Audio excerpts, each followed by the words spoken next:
welcome back to our channel. I hope you all are doing well. So let us begin with the chapter number 5 of English, and the name of the chapter is Whistle Away. So basically this is a poem, right? So let's discuss about this. So, whistle away my merry boy with happy face and a heart of joy. If it will help you to be strong, whistle a tune when things go wrong. And whistling lightens it for you, right? So whistle यानी कि जब हम अपने mind को free रखते हैं, we feel happy, we feel stress free, हमें कोई भी टेंशन नहीं होती है किसी चीज की, तो we use to whistle, right? We have a joy mood, right? So यहाँ पर इस बॉय से भी यही कहा जा रहा है कि whistle away a merry boy, right? कि एक बच्चा है जो कि हर टाइम विसल करता रहता है with a happy face and a heart of Joy, कि वो उसके फेस पर हमेशा एक स्माइल रहती है और उसका दिल जो है वो हमेशा खुशी से भरा होता है. If it will help you to be strong, कि अगर ये तुम्हारी हेल्प करता है तुम्हें स्ट्रॉन्ग बनाकर रखने में, तो तुम्हें एक ट्यून जो है वो विसल से बनानी चाहिए ताकि वो कभी गलत ना हो. And whistling lightens it for you, कि अगर कोई आपका काम गलत हो भी रहा है तो आपको वो विसल दोबारा बजानी चाहिए ताकि आपकी जो विस्लिंग है वो आपके बर्डन को थोड़ा हल्का कर दे. If ever your task is hard to do, whether it be sowing the seeds, hoeing the corn or pull weeds, right? कि अगर आपका टास्क जो है वो बहुत ज़्यादा हार्ड है, तब भी आप ये काम कर सकते हो, जो कि आपके काम को थोड़ा सा आसान बना सकता है. जैसे कि अगर काम हो सोइंग द सीड्स, यानी कि बीज को बोना हो आपको, राइट? होइंग द कॉर्न, जो कॉर्न्स हो उनको वहाँ खेत में से निकालना हो.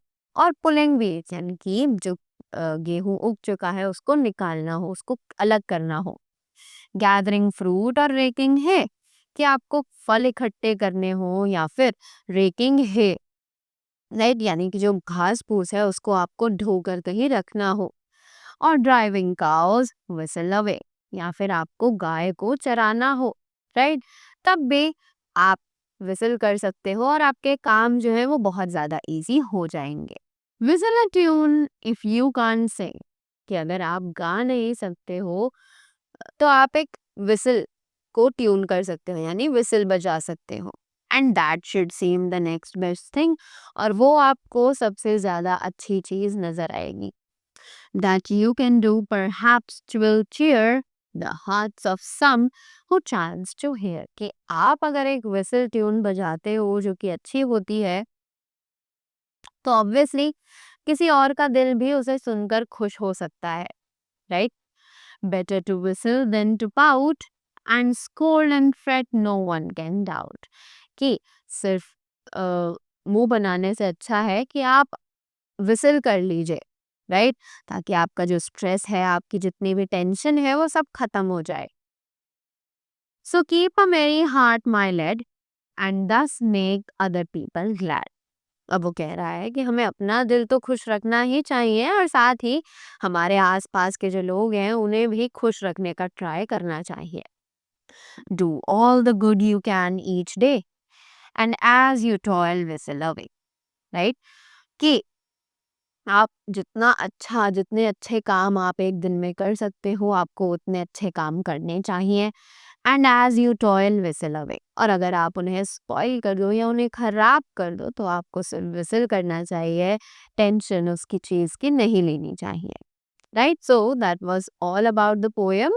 I hope you all enjoyed it and you all got the concept of the poem really well, that you should never take stress in your mind. You should just whistle and leave away the things, right? So that was all from my side. Thank you so much and have a great day ahead.